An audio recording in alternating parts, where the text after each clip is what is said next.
Daisy and Joan. Here's my mommy and daddy from F and from F.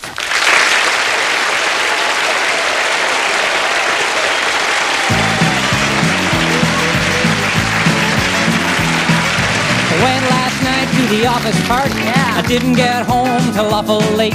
The boss was drinking, winking Bacardi. His wife was drinking it straight. An accountant in the corner checking out the figures. An operator sitting by the phone. A salesman and a steno making whoopee on the Xerox. We all took our coffee home. The receptionist sitting by the TV screen with the best reception I've ever seen. It was out of sight, the office party last night. Sing it, Stevie! Some were dancing, some were singing. Some just stood with their eyes kind of glazed. I caught my supervisor fooling in the closet. A great time to ask for a raise. A foreman from the factory checking out production. A pipe fitter showing off his tools. A registered nurse and a government inspector breaking all the safety rules. We started wailing about 5:30, but we shut her down when the cops arrived. And we didn't fight, it was just alright. It was out of sight, the office party last night.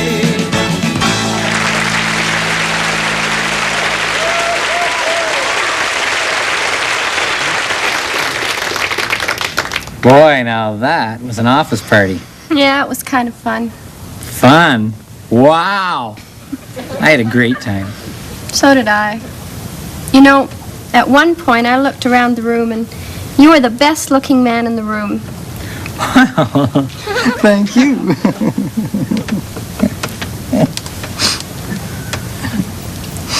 And how did I look? Oh, I'm sorry, hon. I thought you were the best looking man in the room. Come on, Brad, you know what I mean. How did I look? Did I look fat? Did you ever? Oh, come on. I'm just kidding around with you. You look terrific. Thank you. I look terrific. Everybody looked terrific, really. What about Sherry Parker? Sherry Parker looked terrific.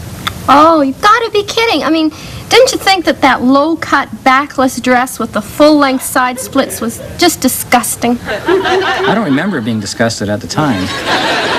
But listen, if it'll do me any good here and now, I suppose I could force myself to be mildly disgusted. You really enjoy dancing, don't you, Brad? I don't really enjoy dancing, no. Well, what about Susie Hunter? I enjoy Susie Hunter. I guess so. You danced with her all night. Well, she had one of those see-through dresses on. I was afraid she might freeze to death. Listen, honey, forget about that. Forget about Susie. Forget about them all. What about us, eh? Yeah, well, what about us, Brad? How do you think I feel when you're running around getting drinks for Mary Burns or helping Patty on with her coat? Honey, those people are employees. They work for me. I've got to be sociable. Yeah, well, I mean, it just drives me crazy. I mean, when I see you with Gloria and Linda and... Linda? Holy smoke! She'll be expecting me. I gotta go home. I'll see you in the office Monday.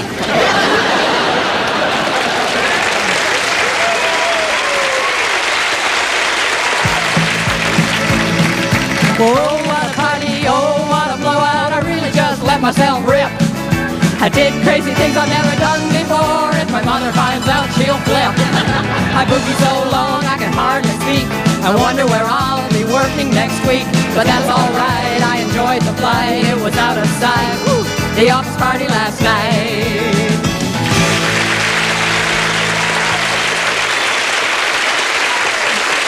Thank you.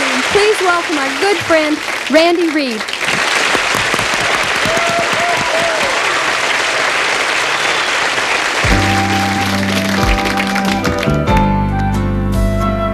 So I sing you to sleep after the lovin' with a song I just wrote yesterday. And I hope you can hear what the words and the music have to say.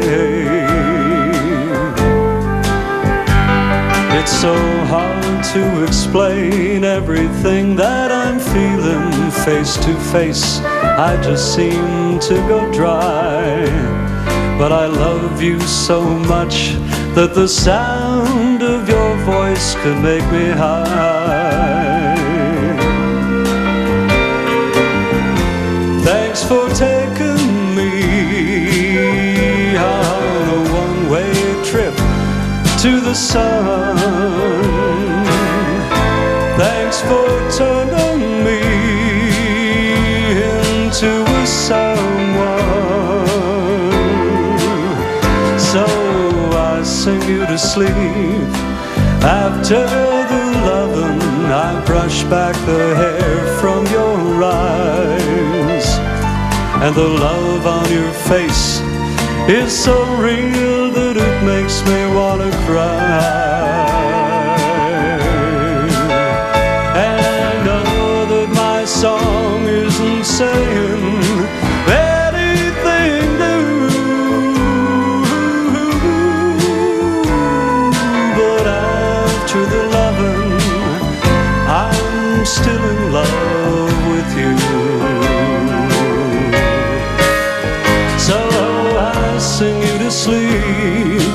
After the lovin', I brush back the hair from your eyes, and the love on your face is so real that it makes me wanna cry.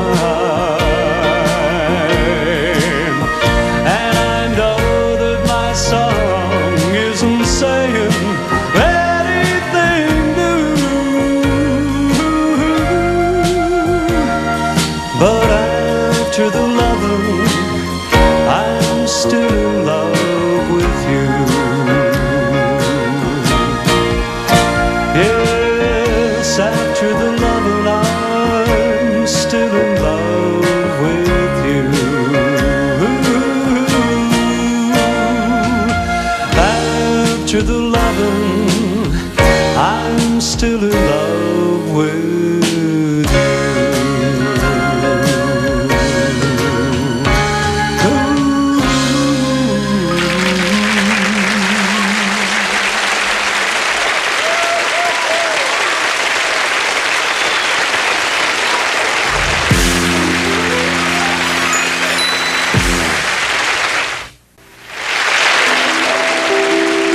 Time now for Steve's Fairy Tales.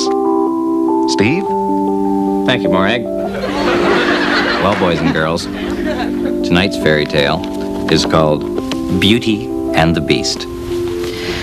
Once upon a time, there was a little old man named Pee-wee. He was a tinkler by trade. And Pee-wee lived in a very small house, so he was often forced to tinkle on his neighbor's property. And one day he was caught by the neighbor's gardener, who had an inkling he'd been tinkling.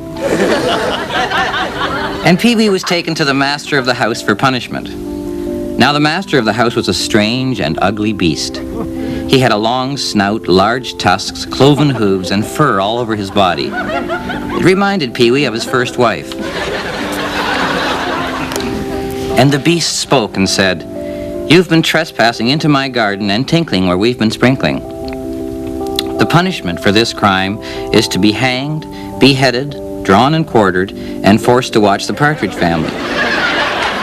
But since this is your first offense, we'll skip the hanging. Or you can have two selections from column A, providing you go with the beheading from column B, and these all include the salad bar. Or I will let you go free if your daughter will live with me for a year." "That's out of the question," answered Pee-wee. "All right then," said the beast. "How about for an hour in the barn?" So Pee-wee went home and asked his daughter to visit the beast for a while. And she said, "Dad, he's an animal. I'll do it." And when the beast saw her, he could tell she had no sense of humor, so he didn't try any funny stuff. He showed her the barn and was very kind to her and made a lovely oat fondue. And when the hour was up, he offered to show her the barn again. But she knew that was just a stall. So she thanked him for his candor and signed off with, "I'm your host, Pee-wee's daughter. This has been 60 minutes. And she leaned over and kissed the beast. And a miracle happened. When she kissed him, it broke a wicked spell on him, and the beast turned into a handsome young prince. Unfortunately, so did she. The end.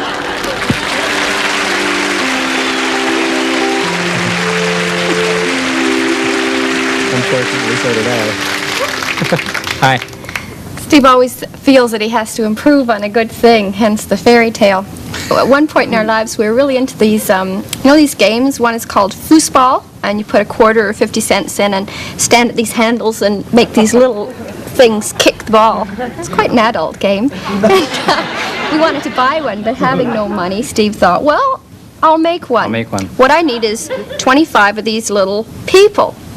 So we bought 25 jars of teddy bear bubble bath to empty them all. How did we empty them anyway? Just had a lot of baths, eh? I think your dad drank them. Cleaned the old guy out there. Stuck rods through them. The pigeons lived in it in our balcony in our apartment. It was never really successful. I have a thing that when something costs too much money, I think I can build that. I have that. We have a swimming pool. Pretty good, eh? You built it. No, I didn't. Our basement flat, we call it a pool. No, I wanted a pool light, which is a light that goes in a pool. Catchy name. It was going to cost $300. Oh. And so I decided to make one. I made a pool light for $12.95. I got some plastic pipe and I glued a headlight onto it. And I had it hanging in the pool. It looked awful. And all you had to do was every time you wanted the pool light on, you take the battery out of your car, carry it over to the pool. I was so proud of myself that Max kicked it and broke it. So, in lieu of that, and in lieu of Lou, here's Morag to sing in the Lou. A very lovely song. She's gone a bit early on us, but you know what it's like. She gets one of her whims. Perhaps she will sing in time, though. Here she is.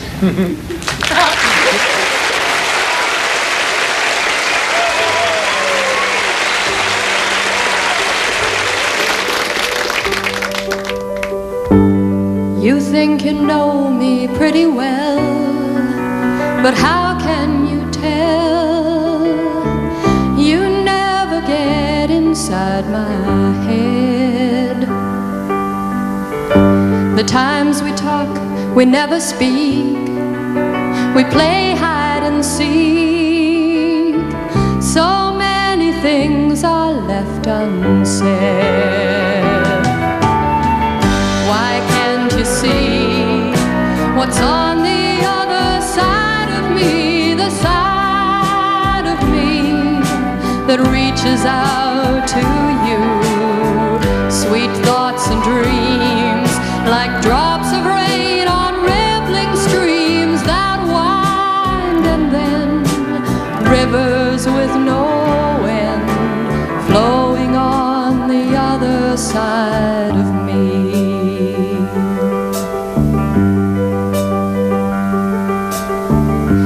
Seems I always get undone. I trip on my tongue with words that come out something else. I'm so afraid the things I say might chase you away. I have to hide behind myself. Why can't you see what's on the other side of me, the side of me that reaches out to you? Why must I hide these feelings that have been denied? Only you can set me free. See what's on the other side of me.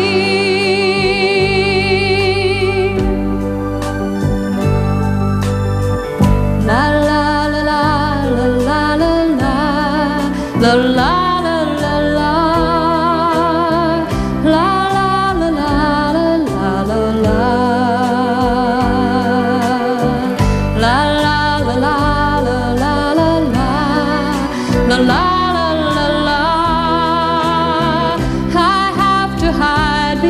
Myself.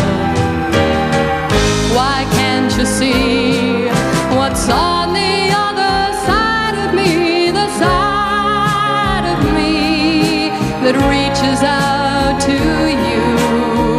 Why must I hide these feelings that have been denied? Only you can set me free. See what's on the other side of me. Oh,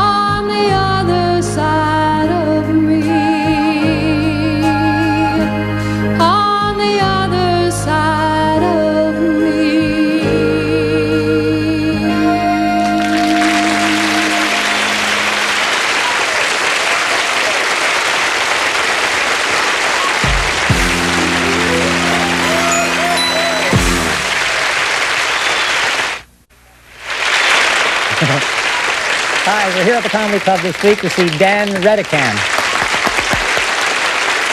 All right. Settle down. This is your last class in the defensive driving school, and then next week you have your first in-car class. Now, to make sure you haven't missed anything, we'll do a review of the classes we've already had, okay? Okay. Class number 1 was, hello, I'm your defensive driving instructor, Bernie Breaker. Lesson 2 was drinking and driving don't mix. Lesson 3 was drinking, driving, snorting coke, popping pills, sniffing glue, and mainlining heroin don't mix. A lesson we should all remember, but can't.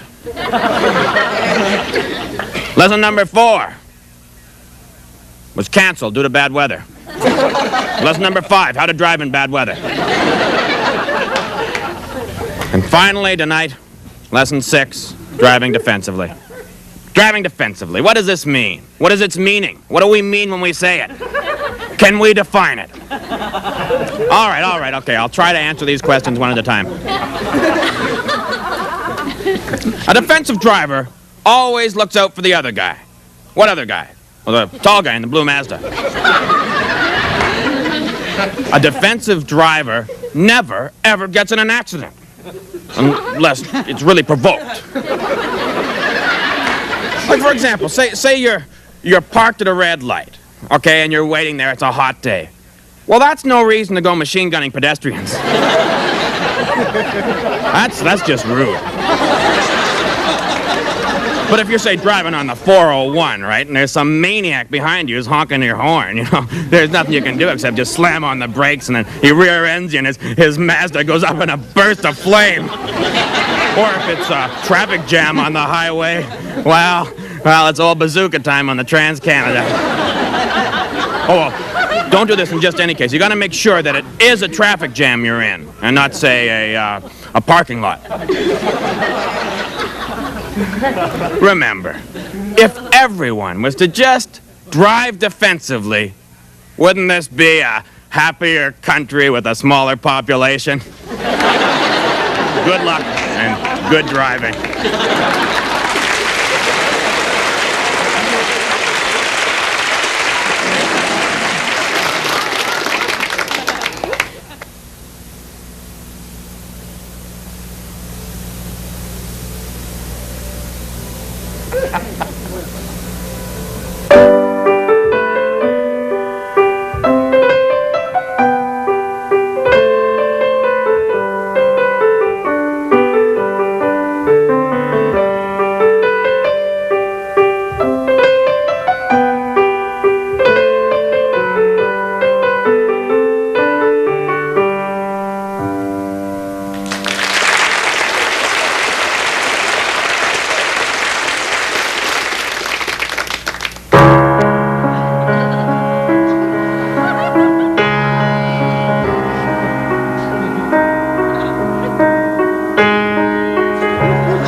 and help us thank Randy Reed and Dan Redican.